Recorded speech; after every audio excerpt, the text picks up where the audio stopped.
ಅಲ್ಲಿ ಏನ್ ನಡಿ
ನನ್ನ ಗಂಡನ್ ಮುಂದೆ ನನ್ನ ಕೆನ್ನೆಗೆ ಬಾರಿಸಿದ ಮಹಾನುಭಾವ ಬಂದ ಅಣ್ಣ.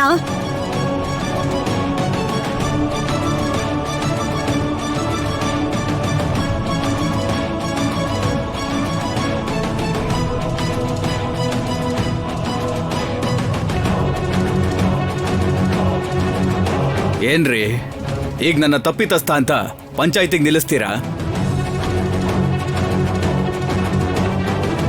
ತೀರ್ಪು ಕೊಡೋ ರಾಜಾರಾಮ್ ಅವ್ರ ಮುಂದೆನೆ ನಿಂತಿದ್ದೀನಲ್ಲ, ನಿಜವಾಗ್ಲೂ ನನ್ನ ತಪ್ಪಿದ್ರೆ ಶಿಕ್ಷೆ ಕೊಡಿ ಅಂತ ನಾನೇ ಕೇಳ್ತೀನಿ.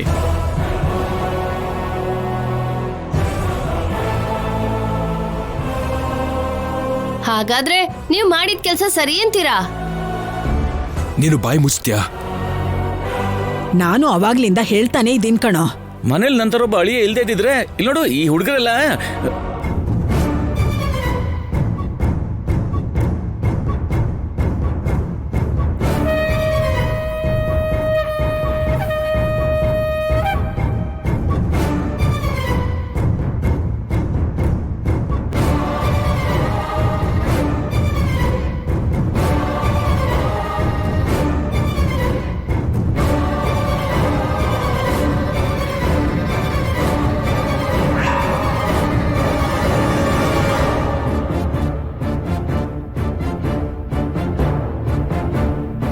ಮಾವ, ನಮ್ಮಮ್ಮನ್ಗೆ ಕಿಶೋರ್ ಮಾವ ಹೊಡೆದ್ರು ಅನ್ನೋ ಕೋಪ ನೋವು ಏನೂ ಇಲ್ಲ ನನಗೆ. ನಿನಗ್ ಯಾಕೋ ಇರತ್ತೆ? ನನಗಿದೆ ಸಂಕಟ. ನಿನ್ನ ಹೆಂಡತಿ ತಂದೆ ಅನ್ನೋ ಮಮಕಾರ ನಿನಗಿರ್ಬೋದು, ಒಂದ್ ಹೆಣ್ಣಿನ ಮೇಲೆ ಕೈ ಮಾಡಬಾರ್ದು ಅನ್ನೋ ಸಂಸ್ಕಾರ ಅವ್ರಿಗಿಲ್ಲ.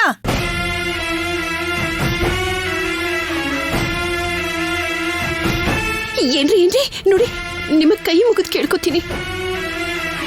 ತಪ್ಪಿಗೆ ಶಿಕ್ಷೆ ಕೊಡೋದು ನ್ಯಾಯನೇ, ಆದ್ರೆ ಯಾರಿಗೆ ಶಿಕ್ಷೆ ಕೊಡ್ತಿದ್ದೀರಾ ಅಂತ ಸ್ವಲ್ಪ ಯೋಚನೆ ಮಾಡಿ ನೋಡಿ.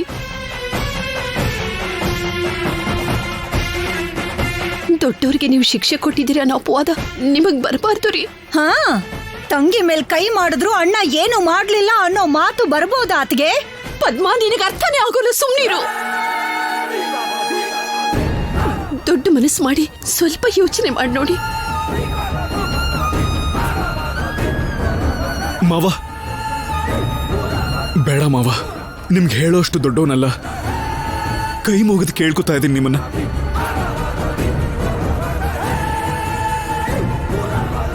ಅಣ್ಣ, ನಿಮ್ಗೆ ಎದುರಾಗಿ ನಾನು ಮಾತಾಡಕ್ಕಾಗಲ್ಲ, ಆದ್ರೆ ಇವತ್ತು ನಿಮ್ಮ ಎದುರುಗಡೆ ನಿಂತಿದ್ದೀನಿ ಅಂದ್ರೆ ಅಪಾರ್ಥ ಮಾಡ್ಕೋಬೇಡಿ.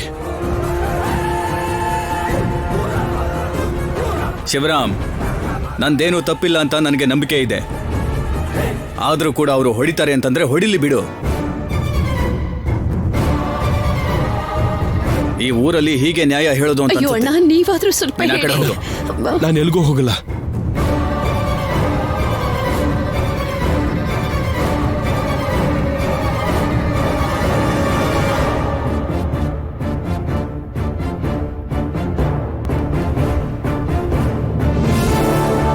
ಹಿಂದೆ ಸರಿ ಶಿವರಾಜು.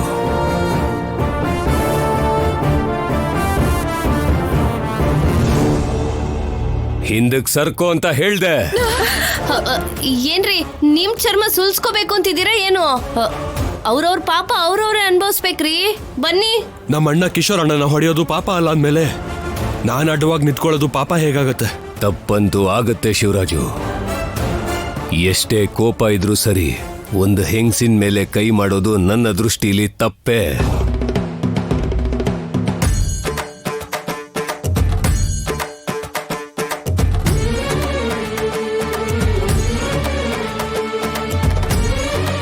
ಅದಕ್ಕೆ ಶಿಕ್ಷೆ ಆಗ್ಲೇಬೇಕು. ಸುಮ್ಮನೆ ಜಾಗ ಬಿಡು. ಹೇಯ್, ನನಗಿಂತ ಅವರೇ ನಿನಗೆ ಹೆಚ್ಚಾಗೋದ್ರೇನೋ, ಬಿಡೋ ಜಾಗ. ಅಣ್ಣ ದೇವ್ರಂದ ಮೇಲೆ ಬೇಡ್ಕೋತಿರೋರ್ ಮಾತು ಕೂಡ ಕೇಳ್ಬೇಕಕ್ಕ.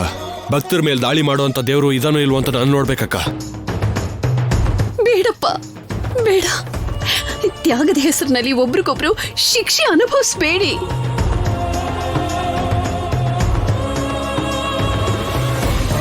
ಜಾಗ ಬಿಡು ಶಿವರಾಜು.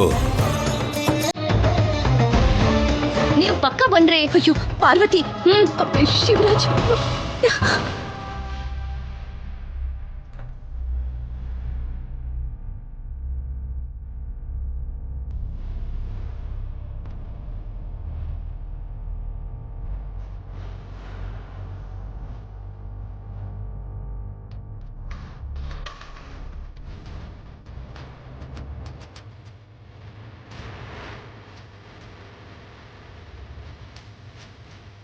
ಅಪ್ಪ, ಅಪ್ಪ,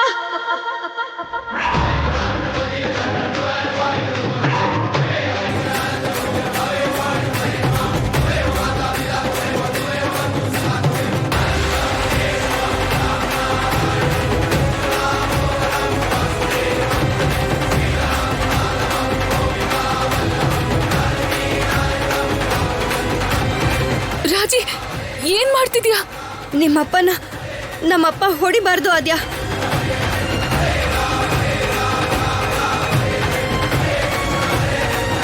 ಸಾಯಿಸ್ಬಿಡ್ಬೇಕು.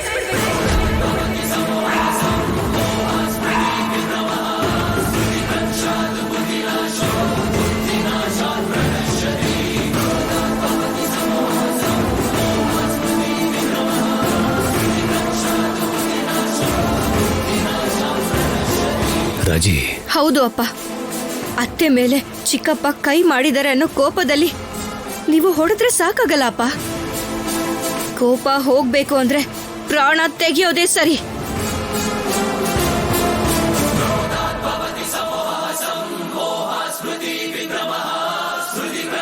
ರಾಜಿ, ನಿನಗ್ ಹುಚ್ಚಿಡ್ದಿದ್ಯೇನೆ? ಅಮ್ಮ, 1 ನಿಮಿಷ ಇರಮ್ಮ. ಪದ್ಮ ಅತ್ತೆ ಯಾವ ತಪ್ಪು ಮಾಡ್ದಿರೋ ಆದ್ಯನ್ ಹಿಡ್ಕೊಂಡು ನೀನ್ ಸರಿ ಇಲ್ಲ, ನಿನಗೆ ಕೆಟ್ಟ ಹೆಸರು ಬಂದಿದೆ ಅಂತ ಹೇಳ್ತಾ ಇದ್ರೆ, ಪ್ರಾಣಕ್ಕಿಂತ ಹೆಚ್ಚಾಗಿ ಪ್ರೀತಿಸೋ ಸ್ವಂತ ಮಗಳನ್ನ ಬಾಯಿಗೆ ಬಂದ ಹಾಗಂತ ಇದ್ರೆ ಯಾವ ತಂದೆ ಆದ್ರೂ ಎಷ್ಟು ಅಂತ ಸಹಿಸ್ತಾರಪ್ಪ?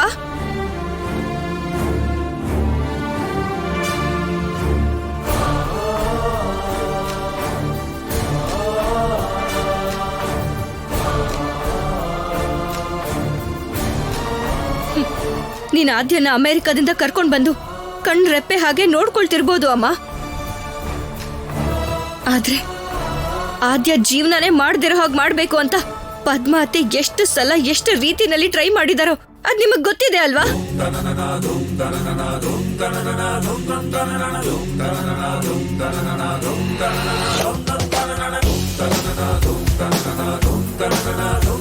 ಸೀನು ಮಾವ ಅವಳು ಪ್ರೀತಿಸ್ತಿರೋದು, ಮದ್ವೆ ಮಾಡ್ಕೋಬೇಕು ಅನ್ಕೊಂಡಿದ್ದು ಅತ್ತೆಗೆ ಯಾವ್ದು ಇಷ್ಟ ಇರ್ಲಿಲ್ಲ.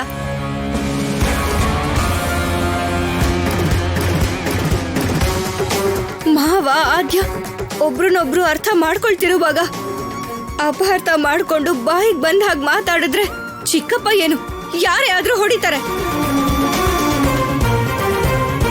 ಅಂದ್ರೆ ನನಗ್ ಹೊಡೆದಿದ್ದು ನ್ಯಾಯ ಅಂತ ಹೇಳ್ತೀಯಾ? ಸಮಾಧಾನವಾಗಿ ಯೋಚನೆ ಮಾಡಿದ್ರೆ ನಿನಗೆ ಎಲ್ಲ ಅರ್ಥ ಆಗತ್ತೆ ಅತ್ತೆ.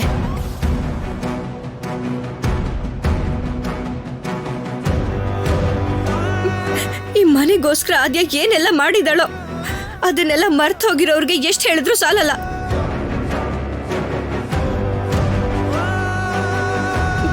ಅಪ್ಪ, ಆದ್ಯನ್ ಸ್ಥಾನದಲ್ಲಿ ನಾನು ಇದ್ದಿದ್ರೆ ನನ್ನನ್ನ ಅದೇ ಮಾತುಗಳಿಂದ ಯಾರಾದ್ರೂ ಅಂತಿದ್ರೆ ನೀವೇನ್ ಮಾಡ್ತಿದ್ರಿ? ಸಾಯಿಸ್ಬಿಡ್ತೀನಿ.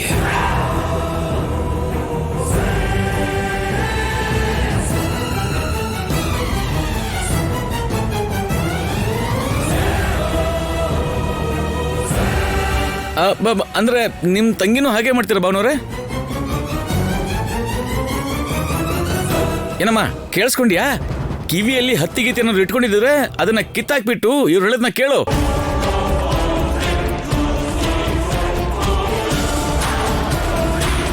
ಅದು ಮಾವ ಮಗಳ ಮೇಲೆ ಇರೋ ಪ್ರೀತಿಯಿಂದ ಆ ಥರ ಮಾಡಿದ್ರು ಕಿಶೋರ್ ಮಾವ.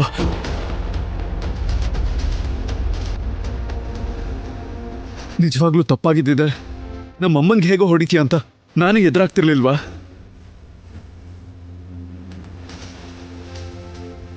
ಇವಾಗ ಅವ್ರು ಮಾಡಿದ ತಪ್ಪು ಅಂತ ಅನ್ಸಿದ್ರೆ ತಾಯಿ ಇಲ್ದಿರೋ ಆಚಿನ್ನ ತಂದೆನೂ ಇಲ್ದಿರೋ ಅನಾಥೆ ಮಾಡಬೇಡಿ ಮಾವ.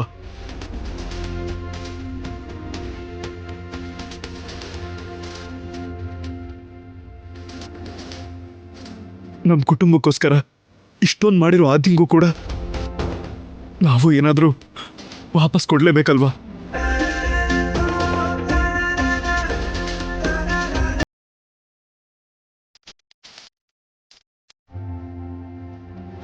ಚಿಕ್ಕಮ್ಮಂಗ್ ಕೊಟ್ಟಿರೋ ಮಾತು ಆದ್ಯನ್ ಕೈ ಬಿಡಬಾರ್ದು ಅಂತ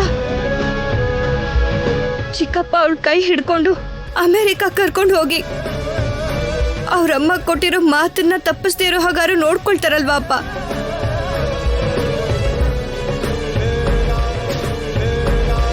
ಆದ್ರೆ ಸಾಯಿಸ್ಬಿಟ್ರೆ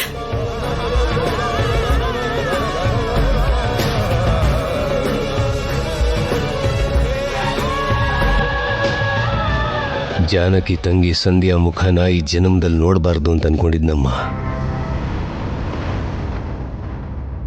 ಆದ್ರೆ ಹೆತ್ತ ಮಗಳ ಮುಖ ನೋಡ್ತಿದ್ರೆ ಮತ್ತೆ ಆದ್ಯ ಅವರ ತಾಯಿನ ನೋಡ್ದಂಗಾಗ್ತಿದೆ.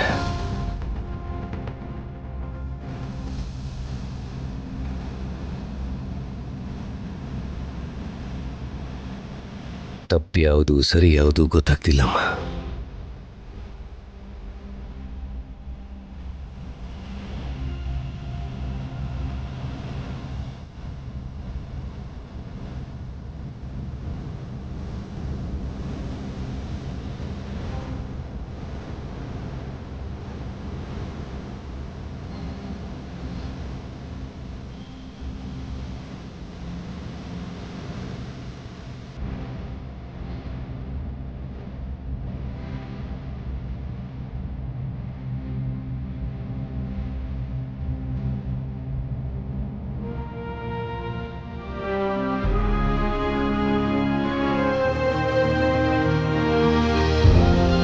ಸರಿ, ಹಾಗಾದ್ರೆ ನಾನು ಹೊರಡ್ತೀನಿ. ಇಷ್ಟು ಬೇಗ ಹೊರಡ್ತಿದ್ಯಲ್ಲ ರಾಜಿ? ನೀನಂತೂ ಏನು ಮಾತಾಡ್ತಾ ಇಲ್ವಲ್ಲ? ಡ್ಯಾಡಿನ ಸೇವ್ ಮಾಡಿದ್ದಕ್ಕೆ ಮೊದಲು ನಾನು ನಿನಗೆ ಥ್ಯಾಂಕ್ಸ್ ಹೇಳಬೇಕು. ಇಂಥ ಸಮಸ್ಯೆ ಬರತ್ತೆ ಅಂತ ಗೊತ್ತಿದ್ದಕ್ಕೇನೆ ನಿಜಾನ ಹೇಳೋಣ ಅಂತ ಹೇಳಿದ್ ನಾನು. ನೀನ್ ಹಾಗೆ ಮಾಡ್ತೀಯಾ ಅಂತಾನೆ ನಾನು ನಿನ್ನ ಹತ್ರ ಮಾತು ತಗೊಂಡಿತ್ತು. ನಾನು ನನ್ನ ಗೋಲ್ನ ರೀಚ್ ಮಾಡೋಷ್ಟರಲ್ಲಿ ಪದ್ಮ ಅತ್ತೆ ನಿನ್ ಪ್ರಾಣನ ತಿನ್ಬಿಟ್ಟಿರ್ತಾರೆ ಆದ್ಯಾ. ಅಷ್ಟೆಲ್ಲ ಮಾತು, ಇಷ್ಟೆಲ್ಲ ನೋವು, ಇದೆಲ್ಲ ಯಾಕೆ ನಿಂಗೆ? ನಿನಗೋಸ್ಕರ.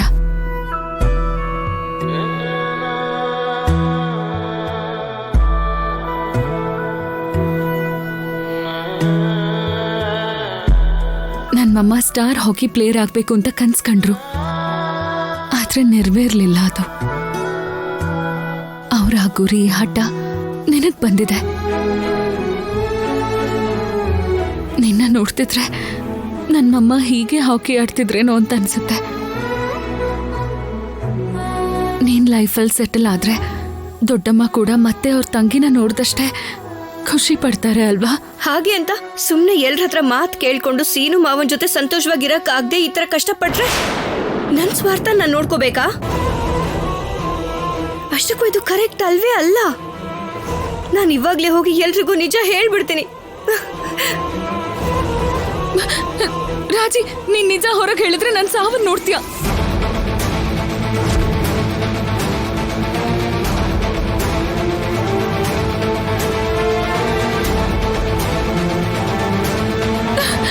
ಆದ್ಯಾ, ಹುಚ್ಚ ನಿನ್ಗೇನಾದ್ರು? ಏನೇ ಮಾಡ್ತಿದ್ಯಾ ನೀನು? ನೀನ್ ಕೇಳಿಸ್ಕೊಂಡಿದ್ ನಿಜಾನೇ ರಾಜಿ. ಅಷ್ಟಕ್ಕೂ ಯಾಕೆ ನನಗೆ ಹೀಗೆ ಎಮೋಷನಲ್ ಬ್ಲಾಕ್ ಮೇಲ್ ಮಾಡ್ತಾ ಇದ್ಯಾ? ನಾನಿಲ್ಲಿ ಬಾಯಿ ಮುಚ್ಕೊಂಡಿದ್ರೆ ನಿಂದು ತ್ಯಾಗ ಆಗತ್ತೇನೋ ಹೊರತು ನಂದು ಖಂಡಿತವಾಗ್ಲೂ ಸ್ವಾರ್ಥ ಆಗತ್ತೆ.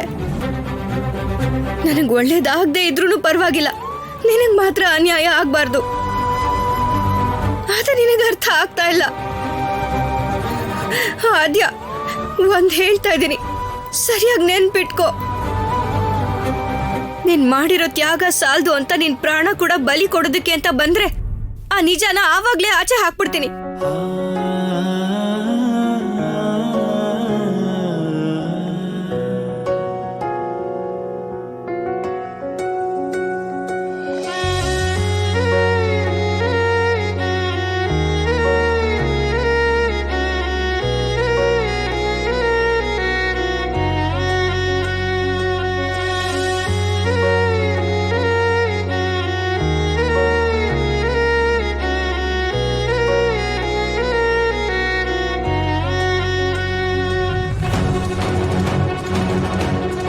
ಇಲ್ಲಿ ಶೌರ್ಯ ಅಂದ್ರೆ ಯಾರು ಸರ್? ಹೇಳಿ. ನಾವು HRC ಬ್ಯಾಂಕಿಂದ ಬಂದಿದ್ದೀವಿ ಸರ್.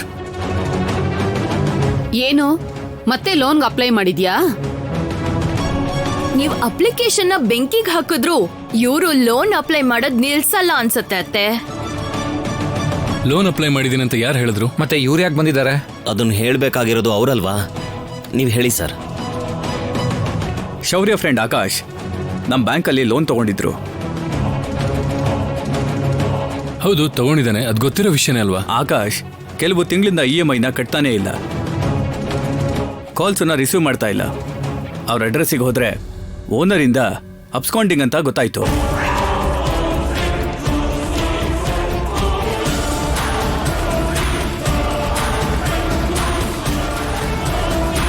ಬಾ ಅಮ್ಮ ಮಹಾಲಕ್ಷ್ಮಿ ಬಾ. ಈ ಸಮಯದಲ್ಲಿ ನೀನಿಲ್ಲ ಅಂದ್ರೆ ಹೇಗೆ ಅನ್ಕೊಂಡೆ, ಕರೆಕ್ಟ್ ಆಗಿ ಬಂದ್ಬಿಟ್ಟೆ. ಬಾ. ಬ್ಯಾಂಕಲ್ಲಿ ಲೋನ್ ತಗೊಂಡು ಆಕಾಶ್ ತನ್ನ ಹೆಸರಿಗೆ ತಕ್ಕಂಗೆ ಬಡ್ಡಿ ಕಟ್ಟದೆ ಎಲ್ಲ ಓಡೋಗಿದ್ದಾನೆ. ಅವನ್ ಹೊರಟೋದ್ರೆ ಇವ್ರು ಯಾರೋ ನಮ್ಮನೆಗೆ ಯಾಕೆ ಬಂದಿದ್ದಾರೆ? ಗೊತ್ತಿಲ್ಲದೆ ಇರೋ ತರ ಕೇಳ್ತಾ ಇದ್ದೀರಲ್ಲ ಮೇಡಮ್. ಲೋನ್ ತಗೊಂಡವರು ಕಟ್ತೇ ಹೋದ್ರೆ ಶ್ಯೂರಿಟಿ ಹಾಕಿರುವಂತ ಶೌರ್ಯ ಅವರೇ ಕಟ್ಬೇಕು ತಾನೇ?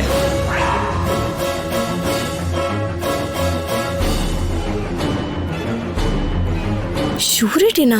ನೀನ್ ಸೂರಿಟಿ ಹೇಗಾಗ್ತೀಯೋ? ನೀನ್ ದೊಡ್ಡ ಕೆಲ್ಸದಲ್ಲಿ ಇದ್ದೀನಿ ಅಂತ ಹಾಕ್ತೀಯಾ, ಇಲ್ಲ ಈ ಮನೆ ಓನರು ಅಂತ ಹಾಕ್ದ? ನೀನ್ ಹೇಗ್ ಸೂರಿಟಿ ಹಾಕ್ದೆ?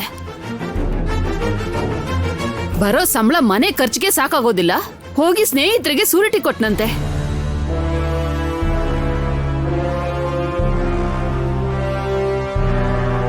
ಎಷ್ಟು ಕಟ್ಟಬೇಕು ಸರ್? ರಾಜಿ, ಅದು 25 ಲಕ್ಷ ನಮ್ಮ.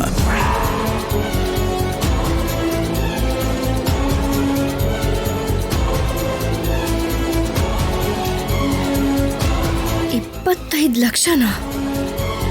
25 ಲಕ್ಷ ಲೋನ್ ತಗೊಂಡ್ ಕೈ ಕೊಟ್ಟಿದ್ದಾನಂದ್ರೆ ಫ್ರೆಂಡ್ಸ್ ಇಬ್ರು ಸಮವಾಗಿ ಹಂಚ್ಕೊಂಡು ನಾಟಕ ಆಡ್ತಿರ್ಬೇಕು ಅಷ್ಟೇ. ಅಶ್ಮಿತಾ, ಹುಚ್ಚುಚ್ಚಾಗಿ ಮಾತಾಡಿದ್ರೆ ಹಲ್ಲು ಉದ್ರು ಹೋಗುತ್ತೆ.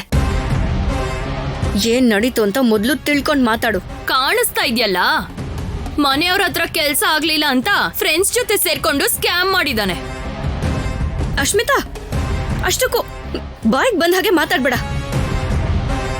ರಾಜಿ, ಅವ್ರು ಹೇಳಿದ ತಕ್ಷಣ ನಿಜ ಆಗ್ಬಿಡತ್ತಾ? ನೀನು ಅವ್ರ ಮಾತನ್ನೆಲ್ಲ ಕೇಳಿಸ್ಕೋಬೇಡ. ಓ, ಮೆತ್ತಗ್ ತಪ್ಪಿಸ್ಕೊಳ್ಳೋಣ ಅನ್ಕೊಂತಿದ್ಯಾ? ಸುಳ್ಳು ಹೇಳೋದು ತಪ್ಪಿಸ್ಕೊಳ್ಳೋದು ನನ್ನ ಜಾಯಮಾನ ಅಲ್ಲ, ಆ ಅವಶ್ಯಕತೆ ಕೂಡ ನಂಗಿಲ್ಲ. ಕಿರ್ಚ್ಬೇಡ ಅಣ್ಣ. ನಿನ್ ಫ್ರೆಂಡಿಂದ ಏನು ಎಕ್ಸ್ಪೆಕ್ಟ್ ಮಾಡ್ದೆ ನೀನು ಅವನಿಗೆ ಶ್ಯೂರಿಟಿ ಹಾಕ್ದ? ಆಸೆ ಪಟ್ಟು ಸಹಾಯ ಮಾಡೋದಿಕ್ಕೆ ಅವನು ನೀನಲ್ಲ ಕಣೋ. ನನ್ ಮಗನ್ಗೆ ಅಂತ ಕರ್ಮ ಏನು ಇಲ್ಲ.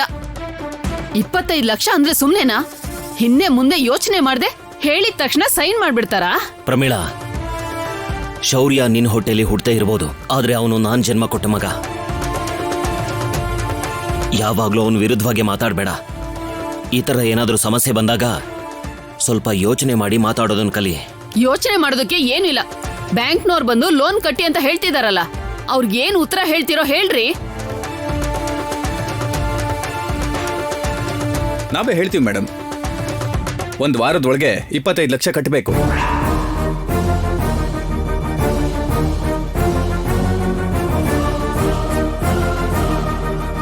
ಹೇಗೂ ಕಟ್ಟಲ್ಲ ಬಿಡಿ. ಆಮೇಲೆ ಏನ್ ಮಾಡ್ತೀರಾ ಅದನ್ನ ಹೇಳಿ. ಈ ಮನೆನ ಜಪ್ತಿ ಮಾಡ್ತೀವಿ.